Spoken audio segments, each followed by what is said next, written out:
નમસ્કાર મિત્રો, સ્વાગત છે બધા મિત્રોનો અમારી યુટ્યુબ ચેનલમાં। તો મિત્રો, તારીખ 28/5/2026ના સોના ચાંદીના ભાવ કેવા રહ્યા તે જોઈએ તે પહેલા જે પણ મિત્રો નવા છે તે ચેનલને સબસ્ક્રાઇબ કરી લેજો અને ફેસબુક પેજના માધ્યમથી માહિતી જોઈ રહ્યા છે તે ફેસબુક પેજને ફોલો કરી લેજો।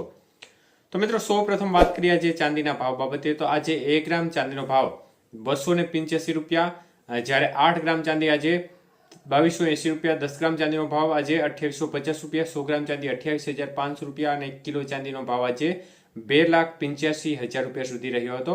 તો મિત્રો, ખાસ કરીને ચાંદીની બજારમાં આજે પ્રતિ 1 કિલોએ કોઈ પણ પ્રકારની મુવમેન્ટ આજે પણ જોવા નહોતી મળી। ભાવ છે તે આજે પણ સ્થિર રહ્યા હતા।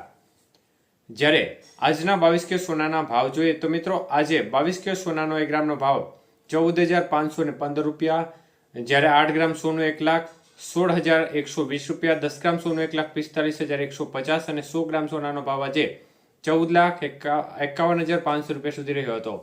તો આજના 22K સોનાના 100 ગ્રામના ભાવમાં પણ ફરી એકવાર 5,500 રૂપિયાનો ઘટાડો જોવા મળ્યો હતો।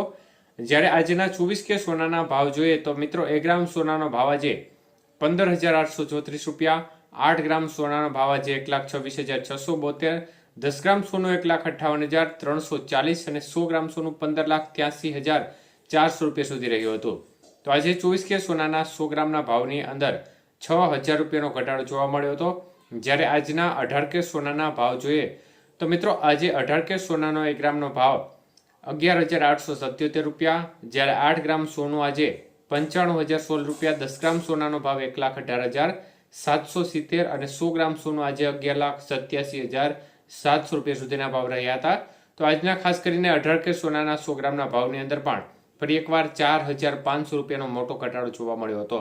તો મિત્રો, આજે પણ માર્કેટ છે તેમાં વલણ છે તે ઘટાડા તરફી જોવા મળી રહ્યો છે। વૈશ્વિક પરિસ્થિતિઓ અનુકૂળ હજી પણ નથી જોવા મળી।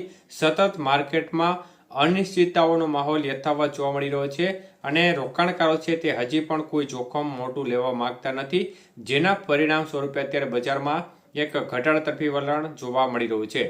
તો મિત્રો, ખાસ કરીને ડોલર સામે રૂપિયાની સ્થિતિ ફરી એકવાર નબળી પડતી નજરે પડી રહી છે। ફરી એકવાર ડોલર સામે રૂપિયો છે તે 96 રૂપિયા નજીક જતો નજરે પડી રહ્યો છે અને ગઈકાલે 96 રૂપિયાને પાર કરી ગયો હતો, પરંતુ ફરીથી થોડી મજબૂત રિકવરી થઈ હતી, જેના પરિણામ સ્વરૂપે અત્યારે 96 રૂપિયાની અંદર ચોક્કસપણે જોવા મળી રહ્યો છે।